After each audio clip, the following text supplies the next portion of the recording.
I don't love it. I think they did this pace of play reasons. It's pace of play, 100%. Right? I would have liked to see at least like maybe some, if anything, like progressive drop zones. So like OB off the tee, Completely drop agree. zone 1, don't get up and down, drop zone 2, don't get up and down, drop zone 3 up top. And that would have been like still good pace of play without people just tin cupping it from down there. Right. But I think you need at least one more shot from like down low if you don't make it, or just play traditional OB rules down there. So it's just last in, or you can pitch up to the corner and then, because I mean, it's the easiest up and down ever, just pitching up close to the wall. So for us that weren't there, how hard is that shot, that second shot from like Bareilles, where his disc was on the final day? Where he's at, it's hard, but where me and Gavin played to, it's really easy. Because you both You cut. go forehand, Yeah. so you go closer to the basket, Right. and it's only like 250 maybe. Yeah, I was That's going like it. forehand and then another like spiked forehand. I'd go like Just easy. forehand with a fairway driver and then standstill putter. Even with the hill. Yep. 250. Oh, that's pretty. I've realized like when it comes to throwing uphill and stuff like that, like once you get past 400 feet, then it like exponentially gets a lot harder when you're going uphill. But like if you have a 300-foot uphill shot, it's still not that hard to reach. Like it doesn't add that much distance, but because like a disc has like a stall point. Like usually if we throw like a full power drive, pretty nose up, it'd go like 450, and then it would start to stall. And so anywhere in that 400, 450, it actually doesn't make too much of a difference. Right. But once you get past that, then it's like, oh my gosh, so much gravity's pulling it down. And Right. so on shots like that, it doesn't really change it that much. That's interesting. Yeah, if anything, just throwing a little flippier. Yeah, like Uphill. flippier, or like especially on like that approach, like you just got to get it in bounds. By the basket, there's so much in bounds. Like So when you're throwing flippier though, are you still hyzering it out of your hand, knowing that it's going to? No, it depends on the shot. like if you, Because it it's like seemed like a lot of them that went in did hurt. yeah, because like height like makes things just more stable and like neutralizes that. So like flippier at a more nose up angle will kind of play like a straighter disc, and so like I was just hitting something flippy flat to get it to like turn still, but it's really not like a crazy amount different. It seemed like a great course. It was. Yeah, that's probably my top 5 personally. Yeah. Wow. Bareilles said the same. Obviously, it was. I mean, he would right now, but he said it really Yeah. was. Yeah. A great It's course. got that like Northwoods where like if you play bad, you don't like the course. If you play good, you like the course. Right. Or if you're just a fair person, like I think you'll like the course. I mean, Right. the sawgrass is a little annoying, but that's like the only thing I'd say. But you didn't like, if you're throwing good shots, you don't really find yourself in it. So How would you compare it to like Des Moines? kind of similar, like Similar, with, I with mean, the it like seems similar. the rolling hills a little Yeah. bit. Kind of similar in a way. Definitely different, but like That like you said it last week.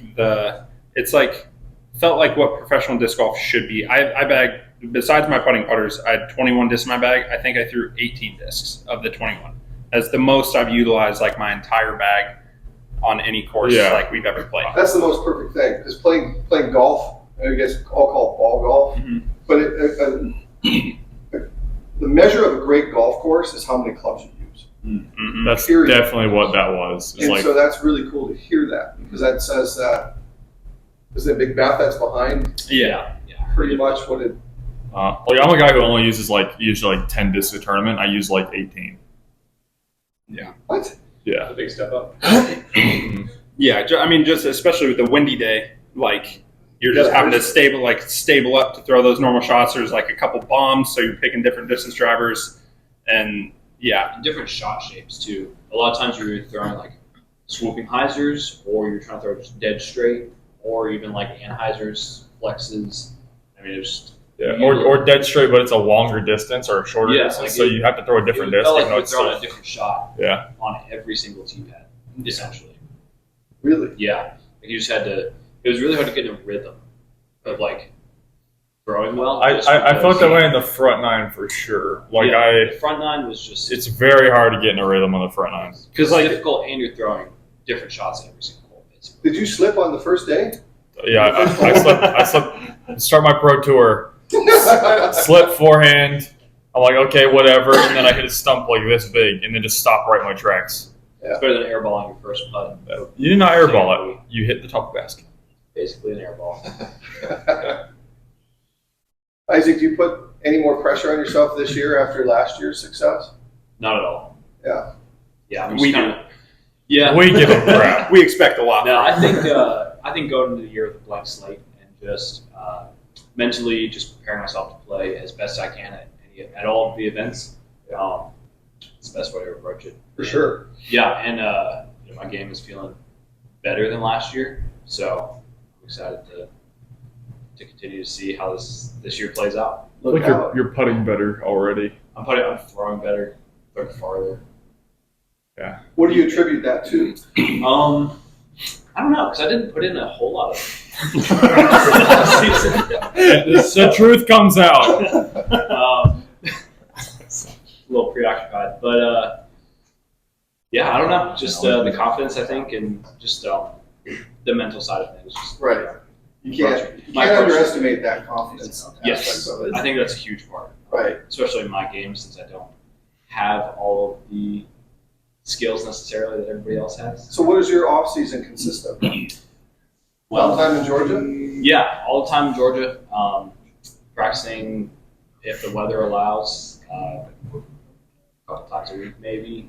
But nothing like structured, like if you felt Not like it, if really. the weather was good, you went. Yeah, and a lot of times the weather was bad. It was like rainy and cold and windy, and Yeah. just didn't feel like practicing. So Right. yeah, but for the most part, yeah, here and there practicing, and then just kind of relaxing. Yeah.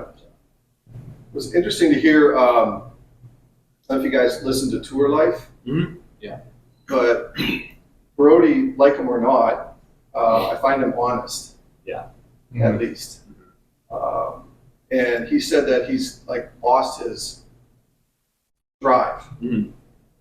I find that really believable because I didn't realize he was 37. Mhm. Because I can tell you midlife is a real thing. Mhm. But at the same time, you work that hard, it just seems like to hit a wall when it might be the best year you could possibly have. How do you guys go about that? Have you experienced anything like that where you're starting into the season like this and it feels like I could use another month? I mean, Or are you ready to go? Is it- Sure, I understand.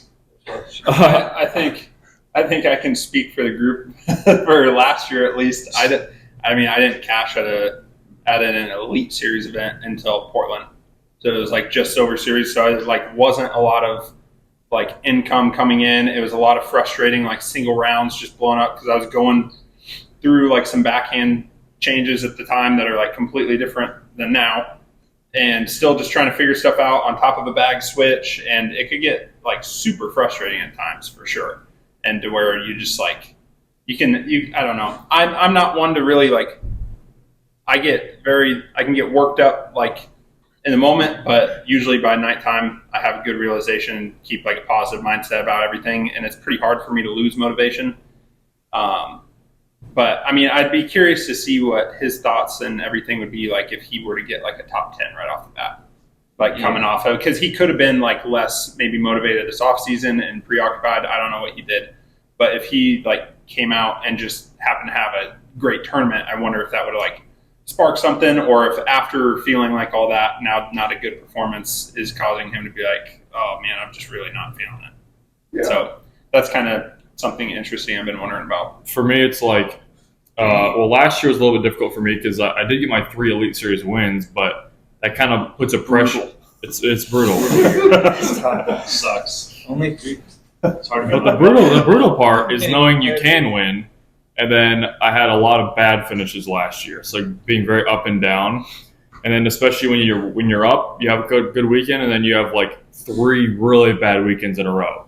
I had a stretch there where I had got like 3 bad weekends in a row, and it was just like it weighed on me because I was like, when am I going to play good? Like, I mean, I might think about it too much, but like maybe I'm like losing my relevancy just because, I'm not being filmed as much. I'm not on the featured cards and stuff like that. And so people start talking about you. You always want to be in the mix. And like Calvin did so well last year doing that. Like he always was on coverage no matter what. And so like that's kind of like my goal too. But yeah, I think just like having a couple rough weeks in a row, and then maybe putting in a lot of extra work, and then you're not really seeing improvement the next week. that's what like kills me probably. But at the same time, then you think about what you have accomplished, and then you know you can do it, and kind of gives you that extra drive because like you've already proved you can. You just got to find it again. Well, if I were to add on anything, I think it takes a lot of mental fortitude to handle being cold. Because you know you can be hot, of course. Yeah. You can be hot at any given moment, but that's golf, right? Yeah. Yeah. And there's a pressure like nobody like really talks about that much, but like when you have those bad weekends or maybe you haven't cashed in a while, like the pressure from the first hole of the tournament, if you like maybe miss a circle one putt, you're like, oh, it's falling apart again. Like it's like that quick. Right. And like, yeah, to me it almost feels like lucky if I like have a good round. It's like, oh, well, like luckily I played good because if I didn't, I'd be down in the dumps. You know, it's like sometimes you get rolling, sometimes you don't. It's kind of like for me, just a flip of a coin sometimes. So it's not a team sport, but Ricky talks a lot about momentum. When we chat with him, he's a big momentum guy. Yeah. It's like I would say it definitely exists. Like momentum can also kind of mess with other people's throws as well. You know, I think about a couple like maybe like a difficult par 3, and you're playing with the top guys in the world, and then they all like park it, and then you're the last one on the tee. Like I just know I'm going to shank it. Well, I think Ricky's putt on 17 that's momentum in a nutshell. Right. I mean, it just having a bad hole after a huge lead, and this is the only thing you can do to put pressure on you. And then, I mean, he makes a putt, misses it, and now all of a sudden it's interesting. That's like a huge momentum swing. Or like, well, I was just gonna say like even just like playing good disc golf, it makes it so much easier to not think about like the moment and just focus on what you're trying to do, the shot. Like I'll be playing bad sometimes, and you just think about, oh, I need this birdie, I need that birdie, I need that birdie. And you shank another shot, and you're like, I wasn't even thinking about where I wanted to throw it. Right. You weren't very specific. Right. But like for me, when I usually get in like kind of the more heat of the moment, like the more battle type situations where it's coming down the stretch, or maybe it's to win the tournament, maybe it's to get a top 10, top 5 or something like that. I can't even think last weekend. I was kind of like in 15th, hovering around 15th for the final round. Knew I needed to make it, play better, and I was able to birdie 5 of the last 6 holes, and like it kind of like made me get into this mindset of like, okay, just focus on the shot, and it made it super easy to just throw a good shot, throw another good shot, make the putt, move on, and just keep doing it. I think if you give yourself those like 20, 25-foot putts and you see them go in, it almost makes the tee shots easier because then you can rely on your putting. Right. So putting good makes everything else easier. Being present. Yeah. It's funny how often, I don't know, I think this might go for you guys, but I forget to aim. I do too. Like all the time. Like I'll be throwing a shot and I'll be like, I'll throw it and I'll be like, well, that's not where I wanted it to go. I'll be like, well, I didn't aim it to anything. I'll just throw it. Yeah, you kind of like you're like, oh, I'm gonna throw in that general direction instead of like exactly where you want. As specific as possible. If you're very specific and you mess it up, you're still probably only 30 feet away. Yeah, it's for some reason difficult to continuously think of, all right, Anheuser at that tree branch. All right, Heiser out over that little leaf area. And it's like, just like instead of just, all right, I'm going to throw an Anheuser through this gap and just let it turn the whole way. It's like, well, you weren't aiming at anything, so why are you surprised you're a little more right than you should be? And yeah, I totally get that. Because you think like we're out there to aim at specific spots and land but sometimes you just chuck it. Sometimes you just forget, you just chuck the disc. Yeah, like you need to see. I feel like I'm doing my best whenever I see the whole line in my head. Yeah, you can envision it. Yeah, because even if I don't hit it exactly, like you said, like you'll be close enough. You know what I mean? Yeah. And opposed to just like, I'm gonna throw a Heiser. But if you're like, man, I want to push this far, I want to land right there, I want it to skip to there. Like, being super specific is very helpful. But then, I think especially like when what you're saying, you start thinking about the moment or how you need the birdie. I feel like that's when I don't aim. And that's when I don't aim. It's like, oh man, I need to get these next 3, and then you just chuck a disc. And then now I can't get the next 3. Yeah. And then it just keeps tumbling and it spirals and it doesn't go away. You're not catching a DDO. Yeah. It is. And I think, I don't know, when I think about the times that I've played well, like Champions Cup and Worlds obviously come to mind, but like I remember thinking consciously about each spot that I wanted to throw the disc and where I wanted to land and what the disc was going to do. And I think throughout the rest of the year, I didn't really do that. And it's weird because you think that would be a priority. But your World Championship final day was pretty spectacular. A lot of pressure. I mean, you know it's there. It's with it. You A lot of luck. can taste it. Out of back Your friends are always going to say that. Lot of Yes, back- one man back. but at the same time, do you feel like that intensity that you got to with your presentness and your focus and was maybe at another level it never got to before? Is that what it took?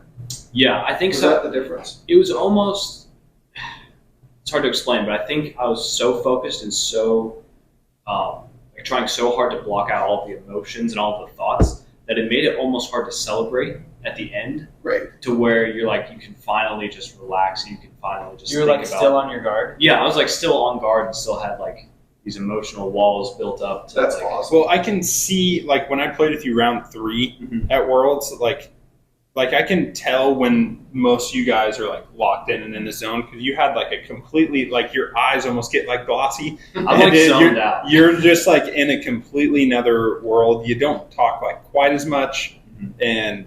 And yeah. And, like, when I think you and Proctor both started, like, 6-6 or something, I was like, I'm just going to let him do his thing today. But yeah, I mean, it's some of those, like, in the moment, like, I mean, it's some of the best putting rounds I've had. Like, if after the round, it's like I don't remember most of the putts because you're just like so locked in. But yeah, Like for me, after like my really good rounds, my like muscles are more sore. Like my super good specific rounds where I'm throwing good, I'm just like way more sore for some reason. I don't know if that's a thing for anyone else, but nope. Maybe that's just you. well, it's like maybe I don't know. Maybe I'm just more loose using the muscles I usually don't use. I don't know somehow. Maybe. Just losing weight, you know. I believe that though.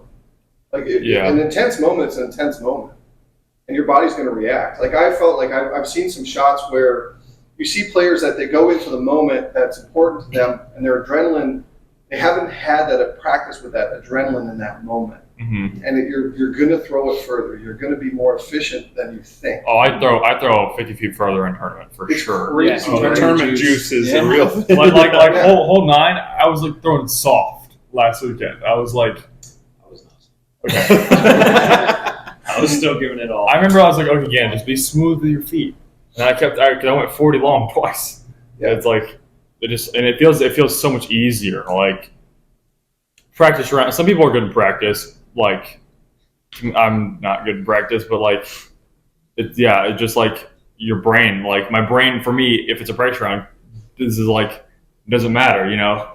But when the tournament comes around, my brain's like, okay, time to be serious now. And then, you know, maybe I'm not stiff anymore, or I'll throw further, or I'll make putts instead. And you just gotta always rely on that and just hope it stays consistent. And that's where the practice does come in. Like putting the reps in over time is like, then when you get into the situation, you actually like your body will just do it better than it has before. Right. I think in with tournament juice is like when you're practicing a course, sometimes I'll play holes and I'm like, oh, this is kind of my comfortable shot and I'm landing like 20 feet, 30 feet short. I'm parking this in the tournament. You know what I mean? Like you just kind of know, like a little tournament juice, I'm getting it there. It's not. Especially for like yeah. sidearms. It's like Yeah. if I'm coming up like yeah. my sidearm gets like zero wobble and just a little bit more distance in tournaments. And it's like sometimes you just can feel in practice, like if you're a little fatigued or something and just like, all right, that's a game day sidearm.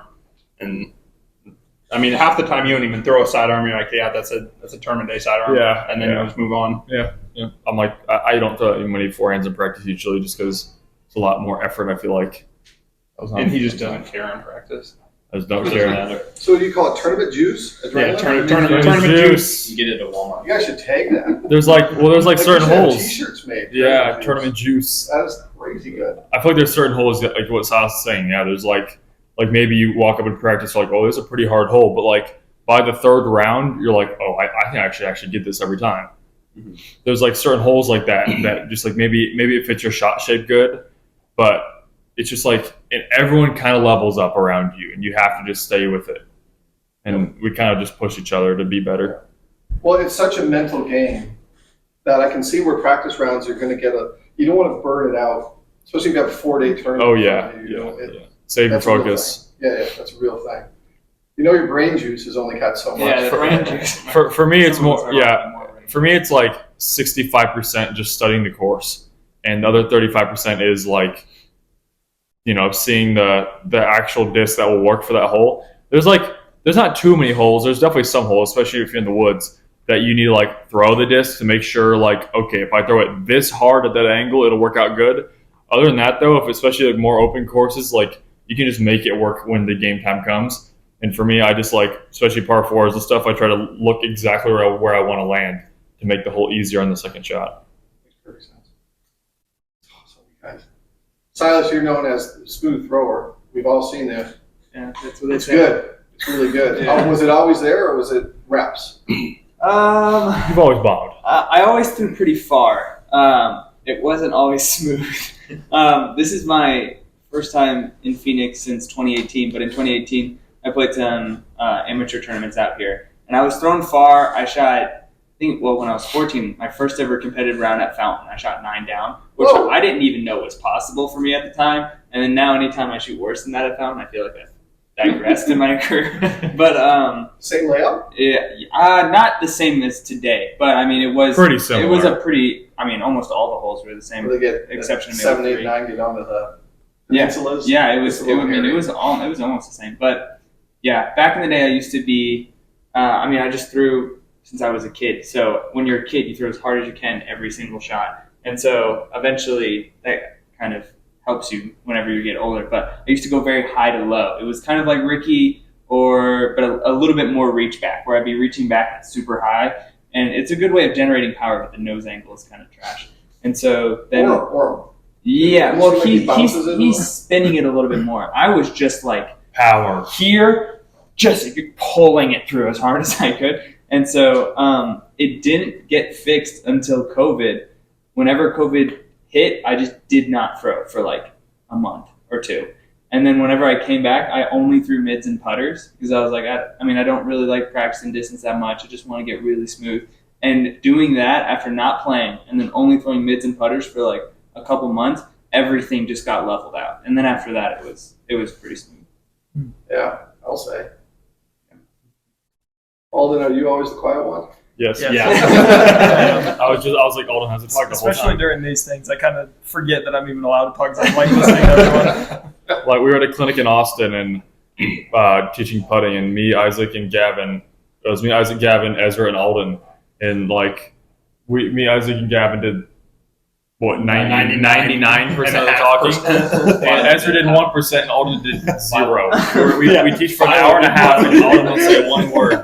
It's not that I don't want to; it's that I just feel like I'm the worst teacher ever. Like I cannot explain anything. If like an AM came up with like the most basic disc golf question about form, I would not be able to answer it.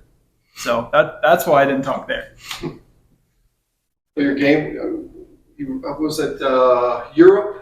You were right in the hunt this last year. Mm-hmm. I forget which one It it was Yarva and the one in Spain. I can't remember the name. Wasn't, yeah, okay. Oh, the European All-Stars. European All-Stars.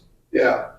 So do you have a time of year that you feel like you hit your peaking and peak valley? It's- Are there certain things that bring out the best in your game? versus- Definitely. It's funny you mentioned Europe as being one of my better ones because I felt like my Europe stretch was just the worst thing ever. Yeah, I was trying to think about where. Yeah. I was on lead card twice, but the final round both times I just played so bad. So I kind of dropped off. But I think, I don't know.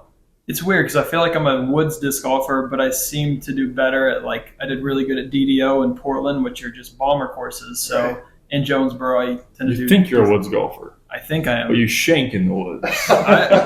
The Stat Mando came out, and I think all of us were on the woods Yeah. golfer thing. I know. Best I woods remember golfers. 2022. I was like 3rd for woods golf. For real? Yeah, I guess. I also felt like I threw a lot better in 2022 than I did 2023. But So to answer your question, I'd say around mid-season is where I start feeling comfortable, especially now with new discs. I feel like Yeah. that's when I'll hit my stride. Are you all going to Europe Mhm. this year? Yes. Okay. I mean, Not you? no, not me. Okay. Yeah, I decided between Europe and West Coast. I decided to go West Coast. Everyone in my family and friends decided to get married during the West Coast. So I'm not going to be able to play Beaver State or OTB, but I think I'm going to fly up to play Portland. That's the only one you need to Yeah. Yeah. The rest of them kind of. Definitely a top 3 tournament for me. Yeah. Portland's sick. I'm looking forward to that the European Disc Golf Festival in Estonia.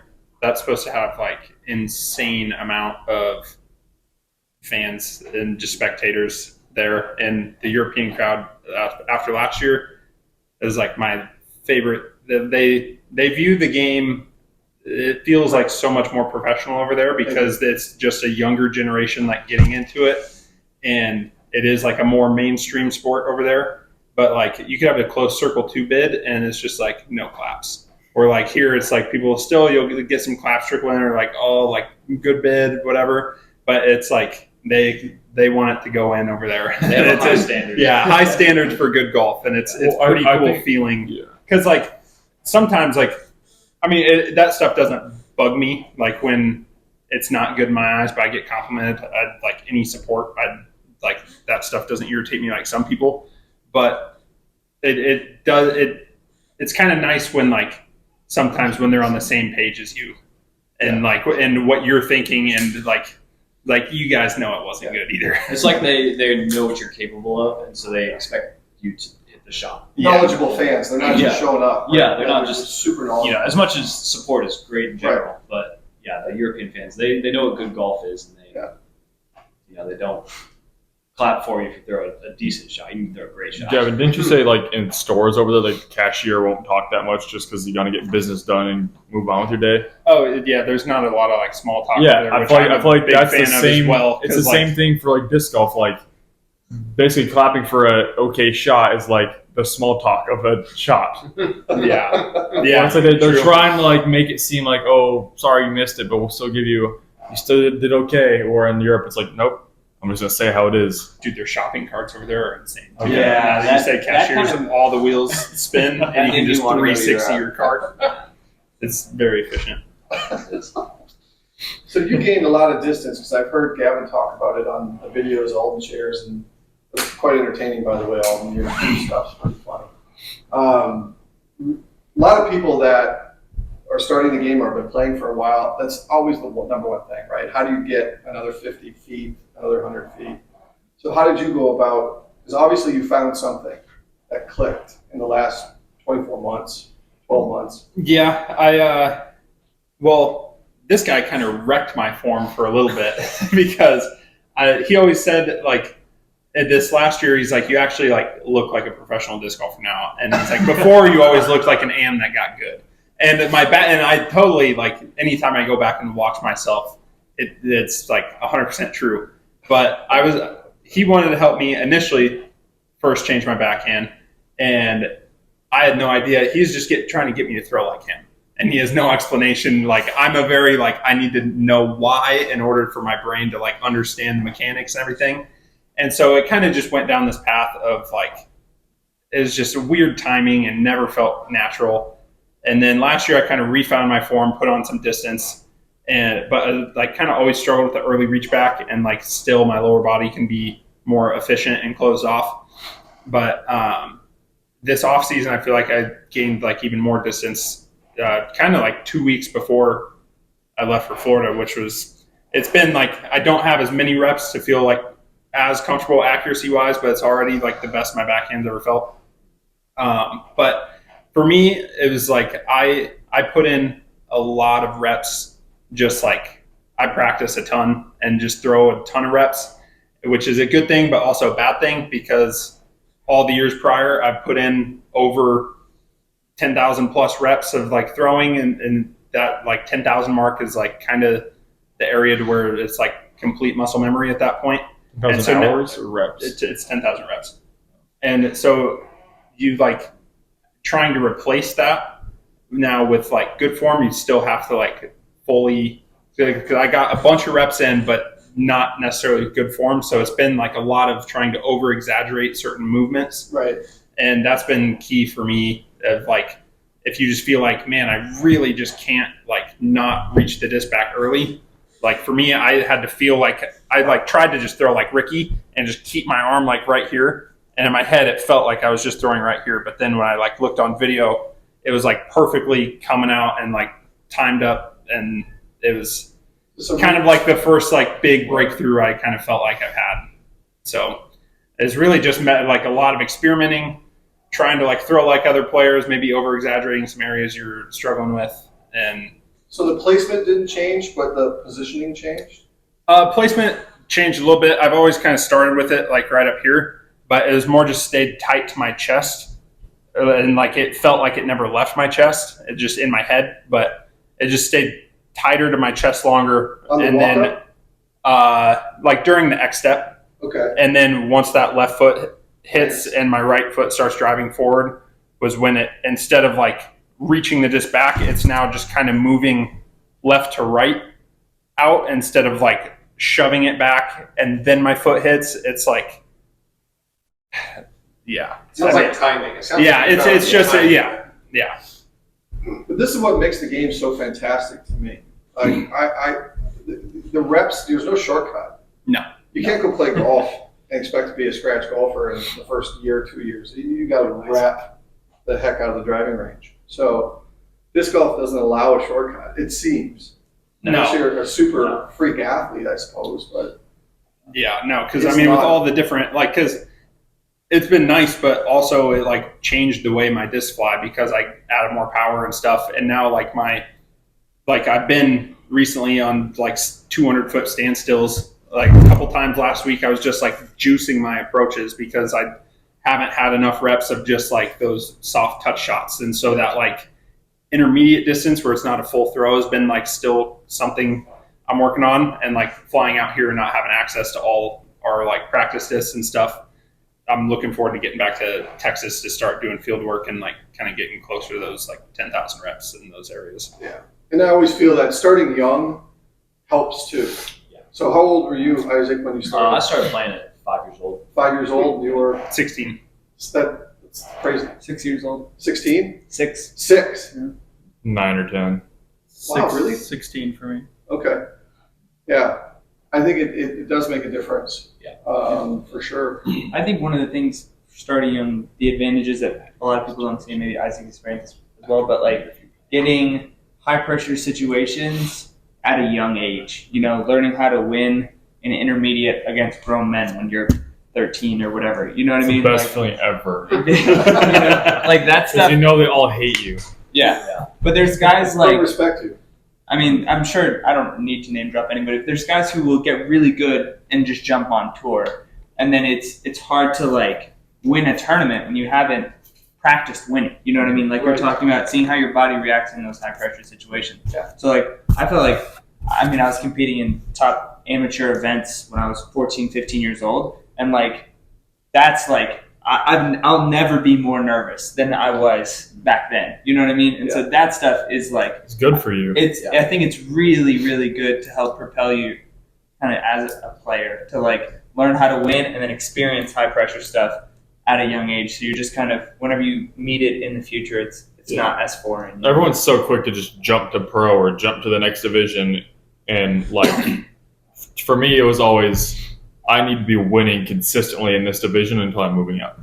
So, you know, I think that's why like athletes that pick up disc golf that have, like for me, I haven't won a ton of like disc golf tournaments. I think on my PGA it might say 7, and 1 or 2 of those might be a flex start, and I have like a handful like unsanctioned tournament wins. But for me, like I came from like an individual sport previously, so like that feeling of winning and like experience like the pressure and like the way my nerves and stuff would get going like before a wrestling match is like nowhere close to what it feels like. I still get real nervous before the tee, but like We don't have to it's like- fight someone. I would be really nervous. yeah, it's just the course. yeah, the nerves are less, but the winning feeling, like I think I and other like athletes that come from like an individual sport, if you win enough and experience what winning feels like on your own, then I think that's like the one kind of exception. Yeah. Because it's more about just knowing that you can do it when it counts and when it like really matters, and then having that belief in yourself like translates to so many different things.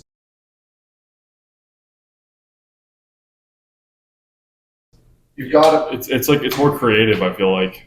I couldn't agree more. Like, well, I mean, I've been in so many positions where like maybe it's like you're a limit on your power because you're like super leaned out on a forehand line and you're like on your knee and you can only get so much power, and it's a shot where you usually throw like a putter or a mid range, but instead of throwing a driver that's soft, so I don't have to throw it as hard and it goes the same distance, but the driver has to be more understable because you're not getting it up to speed. And so like there's been times where like I'll throw a driver on a super soft line, get the distance I need, but you know, you can throw understable driver or an overstable driver or any speed, any different, you know, there's like, I mean, nine different ways to throw a disc. You have overstable, straight, understable, and then you have hyzer, flat, and hyzer. And you can mix and match any one of those at any amount of speed or power, angle. You can do whatever you want. There's so many different shot shapes: forehand, backhand, tomahawk, thumber, grenade. Like it's just like it's so cool, and like I like how it's it has a good mental part to it, and you got to like learn your bag actually and trust your discs, not just your game but also your discs, and it's just very, very cool sport. Anything you want to throw out? No? I think Alden needs to give some closing remarks. Yeah. Could you give some putting tips? Send us off, would you? Give me a question. I'll answer it. Can't go off the top of my head. What's your favorite vlog that you've made? Favorite vlog? Better not say Santa Cruz. No, I'm not saying.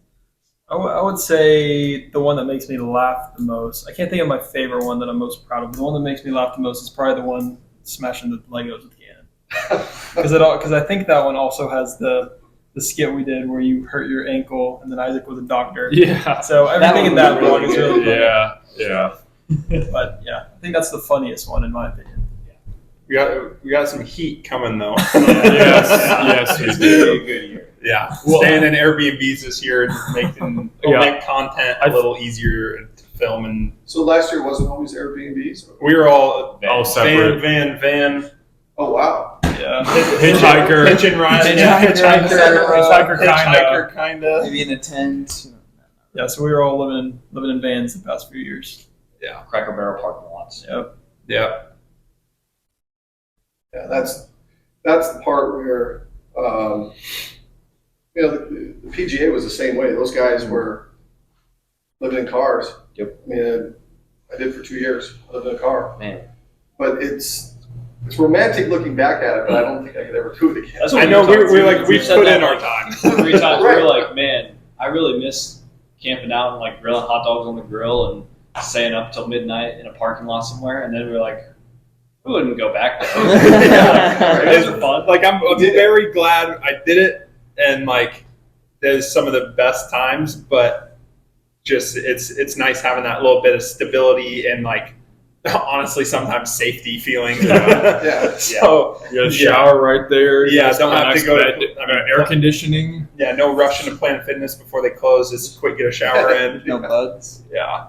But I think that'll happen. I think Jeff Spring, there's nothing I can see that he's doing wrong at this point with what he's got. He's chasing money, and ultimately it's to put a better product out there every year. The live is a nice step up, I think. Instead of I think the live's already much better this year. right? Yeah. It's been great watching. And the new program they use where you can skip ahead immediately or behind, and go back and watch a shot. Yeah. You definitely can't skip ahead. You can't see what happened. Like, man, I wish I knew how this ended. I know it's You're like, oh, what am I gonna do? Yeah. But and it's like more clear, I feel like, too, when you go back and watch it. So Yes. and their graphics are always getting better, cameras and commentary.